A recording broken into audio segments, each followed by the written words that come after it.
శ్రీకాకుళం జిల్లా ఇచ్చర్ల నియోజకవర్గం బుడగట్లపాలెంలో మత్స్యకారుల సేవలో పథకం ప్రారంభోత్సవంలో భాగంగా గ్రామంలోని పలు మత్స్యకార కుటుంబాలతో ముఖ్యమంత్రి చంద్రబాబు నాయుడు భేటీ అయ్యారు. మొదట సముద్ర తీరంలో మత్స్యకార కుటుంబం అయిన మొద్దు పోలీస్ రామలక్ష్మితో మాట్లాడి సమస్యలను అడిగి తెలుసుకున్నారు. అనంతరం కాళి Rambabu, Uppada సీతోగ్య, Chintapalli ఎర్రయ్యతో CM ముచ్చటించారు.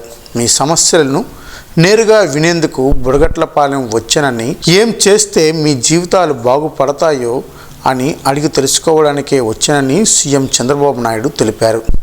Fishing harbour పూర్తి చేసి, ఐస్ ఫ్యాక్టరీ ఏర్పాటు చేసి ఇతర అవకాశాలు కల్పిస్తే ఎంత మేర ఆదాయం పెరుగుతుందని వారికి ప్రశ్నించగా, ఇప్పుడు వచ్చే ఆదాయం కంటే అదనంగా 50% వస్తుందని మత్స్యకారులు బదులిచ్చారు.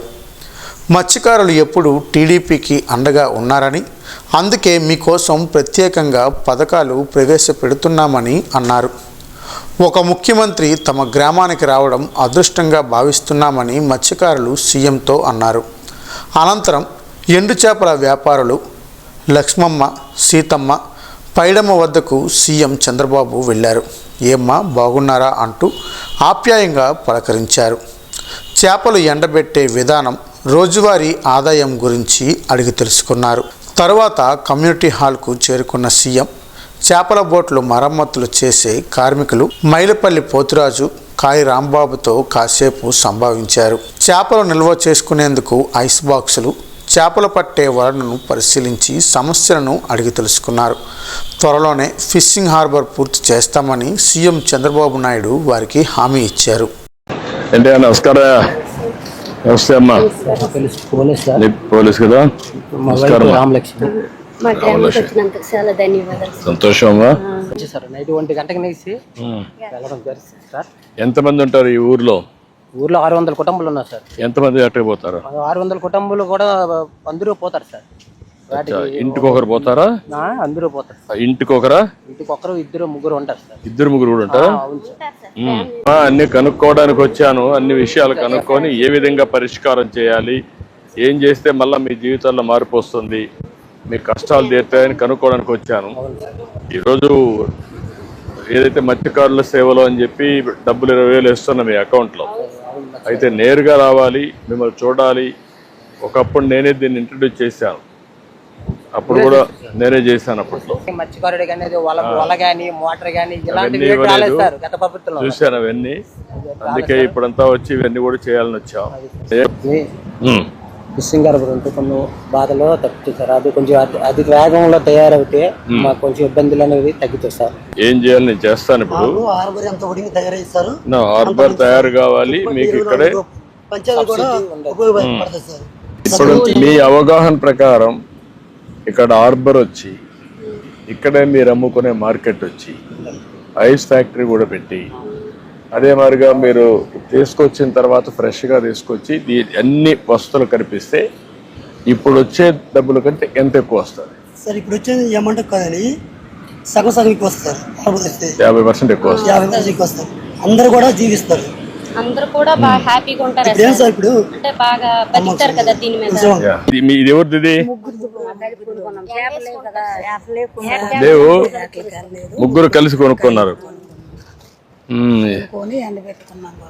ఇప్పుడు ఎంత అమ్మా ఇవి అన్ని ఎంత కొన్నారు? 10,000 అయిందా? ఇప్పుడు ఈ చేపలన్నీ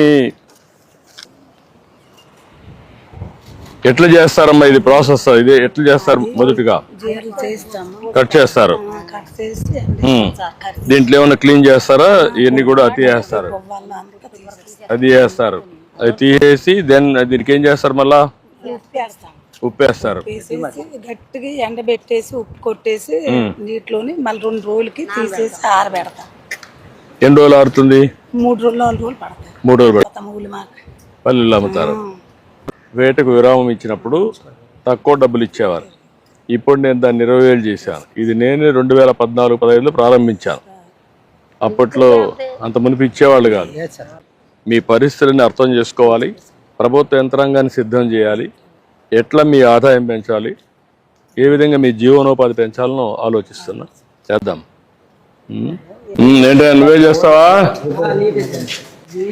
సముద్రంలోకి వెళ్తే ఉమ్, కెరటాలు ఎక్కువైతే ఉమ్, తిరగబడిపోవడము అలా జరిగితే మనుషులు దెబ్బలు తగలడము ఉమ్, అలాంటివి జరుగుతుంది. ఉమ్, మరి పెద్ద కెరట అయితే మామూలుగా ఇరిగిపోవడము అలాగా ఉమ్, అవుతుంది. ఉమ్, అయితే రిపేరింగ్ వస్తే అలాగా చేయడమే ఉమ్. ఇలా చేయడమే అవుతుంది. నువ్వు వ్యాపారం చేస్తావు అంటే నువ్వు రీటైల్ హోల్సేల్ గా ఎంతమంది ఉన్నారు మీరు కొనేవాళ్ళు? ఒక 10 మంది ఉన్నారు. 10 మంది ఉన్నారు. ఈ బాక్సులు గెలుసులు మీరు పెట్టుకొని మీరే కొని నువ్వే పంపిస్తావు. మేమే పంపిస్తాం. మార్కెట్ కు వాళ్ళు ఇక్కడికి వస్తారా మీరు పంపిస్తారా? వాళ్ళు రారు, మేమే వెళ్తాం. ఎక్కడికి పోతారు? మేము శ్రీకాకుళం విశాఖపట్నం ఫోన్లో మాట్లాడతాం. ఎక్కడ రేట్ బాగుంటే అక్కడే వేస్తాం. మీకు వెహికల్స్ వేసుకొని మీరే వెళ్తారు. మేమే వెళ్తాం. అక్కడ పోయి డిస్పోజ్ చేసి మళ్ళీ వస్తారు. మళ్ళీ వస్తాం. అక్కడ ఓన్లీ విశాఖపట్నం అండ్ శ్రీకాకుళం రెండు ప్లేసులకే పోతారు. విజయనగరం, ఆంధ్ర వలస ఎక్కడ ఏ వెళ్తే ఆ సేప పంపిస్తాం. 4-5 దీంట్లో పేర్లన్నీ కుడుతున్నారు.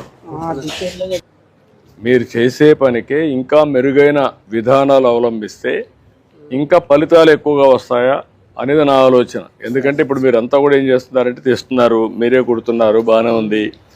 అక్కడ రిపేర్లు చేస్తున్నారు, బాగానే ఉంది. కానీ మీరే చేసుకోవాలి. ఇక్కడ స్పేర్ పార్ట్స్ లేవు, మీరు అమ్మేస్తున్నారు. అమ్మినప్పుడు మీకు లాభం రావడం లేదు. ఏం చేస్తున్నారు? 50% మధ్యవర్తులు తీసుకుంటున్నారు.